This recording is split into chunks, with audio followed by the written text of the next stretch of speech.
I never really thought coffee was something I would question. Honestly, it didn't even feel like a choice in my life. It was just there, like a background hum I had stopped noticing. And then I stopped. And what surprised me wasn't really the withdrawal itself. It was how quickly I stopped recognizing my own baseline. Because I had always assumed that the way I felt in the morning was simply me. Even the emotional baseline I had always assumed was just my personality started shifting in ways I couldn't immediately explain. But when the coffee was gone, something shifted that I didn't immediately have language for.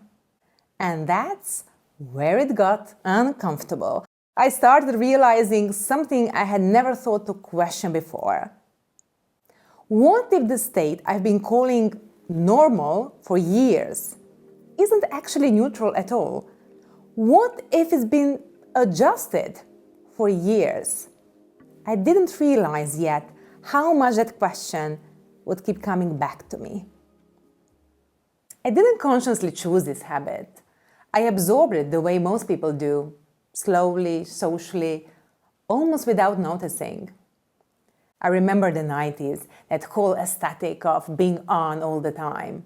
Speed was intelligence. Being exhausted but still pushing through was the only way to be valuable. I didn't think of it like that at the time, but looking back, I was just learning how to override my own body. Coffee became a kind of permission slip to keep going beyond what I actually felt. And in some ways, I don't think the pattern has changed as much as we imagine. The aesthetics evolved, the technology evolved, the pace became digital instead of physical, but the underlying nervous system dynamic feels strangely similar. We are still living inside a culture that rewards overstimulation, celebrates productivity as identity, and quietly teaches people to override their own signals in order to remain functional. And the difficult thing about living inside the system is that after a while, you stop seeing it as a system at all. I started looking at the numbers, and this is what I didn't see back then. We are talking about an industry that moves $500 billion a year. 2 billion cups of coffee are consumed every single day. And I remember thinking, something about this feels a little too seamless. Not wrong necessarily, just so universal that it became invisible. And I started wondering if ubiquity is even neutral. Michael Pollan points this out in his book, This Is Your Mind on Plants. He says caffeine is one of the most widely used psychoactive substances in the world, yet we stop experiencing it as altered and start experiencing simply as reality. And I didn't really know what to do with that realization at the time. If millions of us use the same substance to shift our state every morning, do we even know what normal is? Or have we just stopped recognizing the shift because everyone is doing it with us? I think about my grandmother. She lived in a rhythm I didn't fully understand until I lost mine. She'd wake before the sun, milk the goats, walk the farm. There was no urgency in her energy, no sense that she needed to switch herself on in order to begin the day. She'd wake me with warm goat milk cocoa, sweet, heavy, grounding. Only later, after the work was done, would she sit for a small Turkish coffee. Slow, present. I thought that if she could handle it, I should be able to as well. But bodies don't inherit lifestyles as neatly as we imagine. They inherit entirely different nervous systems. In Ayurveda, she was kapha, steady, earthy. Coffee was just a gentle spark for her. But I'm vata pitta. I'm already fast. I'm already fiery. My thoughts are already moving before I even open my eyes in the morning. In my system, Coffee never really created balance. It amplified what was already moving. And I didn't realize yet how much coffee was just accelerating me until I was living inside this strange contradiction. A body that was becoming increasingly overstimulated, and a mind that genuinely believed it was being supported. I started looking into what was actually happening under the hood. And I'll be honest, I didn't expect the science to be so blunt. Coffee doesn't actually create energy in the biological sense. What it mainly does is change your perception of fatigue. Inside your brain, a molecule called adenosine builds up all day to tell you when you're spent. Caffeine is, well, it's like an imposter molecule. It slides into those receptors and locks the door. The fatigue is still there underneath the stimulation. You've just temporarily lost access to the signal. It's a little like disconnecting a fire alarm while the fire itself continues quietly in the background. And I only noticed this later, how much my system was struggling to recover from the stimulation rather than actually enjoying it. And for a woman, especially in our 40s, this gets even more complicated. What felt energizing at 25 can start feeling strangely jangling by 40, almost as if the nervous system has become less willing to absorb the cost of the stimulation. Shallow sleep, heart palpitations, that tired and wired state. Caffeine triggers the HPA axis. It tells your body there's an emergency. For a woman in this life stage, your body will often steal the precursors meant for progesterone just to make more cortisol. I didn't realize at the time that I was robbing my own hormonal bank account just to pay for a morning spark. I saw this play out in my mother-in-law in the Netherlands. In her culture, coffee is just the air you breathe.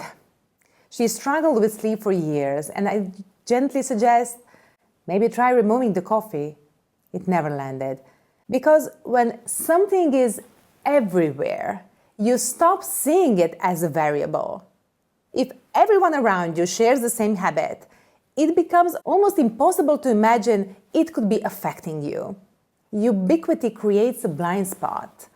But then she finally stopped. And a few days later, she said something I didn't expect.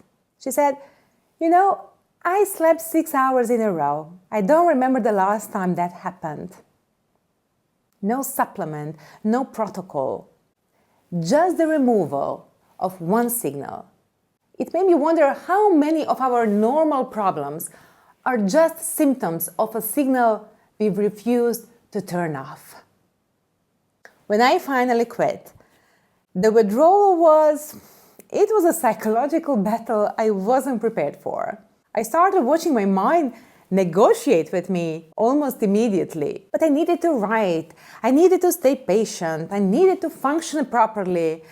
I needed to feel like myself. And I want to say something very honestly here. Yes, it took me longer to prepare this script. It took me more takes to film this video. And it will probably take me longer to edit it. Everything became slower in a way I could feel constantly. But what emerged from that slower state felt different to me. Less stimulated, yes, but also more honest, more mine, because dependence rarely announces itself as dependence while you are inside it. It feels like necessity. It feels like identity defending itself. But I had to know, who is Anna without the chemical editing? This is what I didn't see at the time. That what we call personality is often just chemistry, repeated every single day. I didn't suddenly discover limitless energy after stopping coffee. What I found instead was something much quieter. Space. In Ayurveda, we call it Ojas, stable, deep vitality. My attention stopped feeling so compressed all the time. I wasn't sharper, which is a narrow, aggressive kind of focus. I was broader.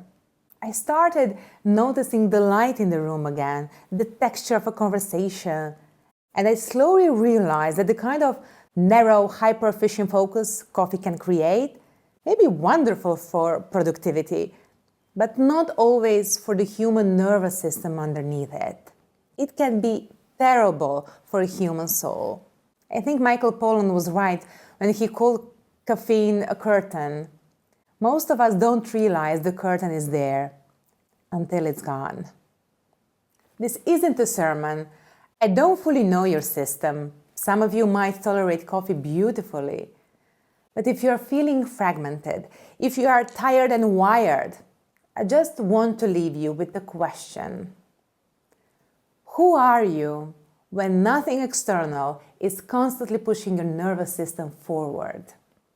I stopped because I genuinely wanted to know what my own life felt like without something chemically shaping my baseline every single day. I've stopped asking if coffee is good or bad, and I've started asking, what am I like without it? And strangely, that may have been one of the most honest things I've ever done for myself. Thank you for being here. I'd genuinely love to hear your story in the comments. Not the science, the feeling. What is your baseline like? Have you ever taken the curtain down? I'll see you in the next one.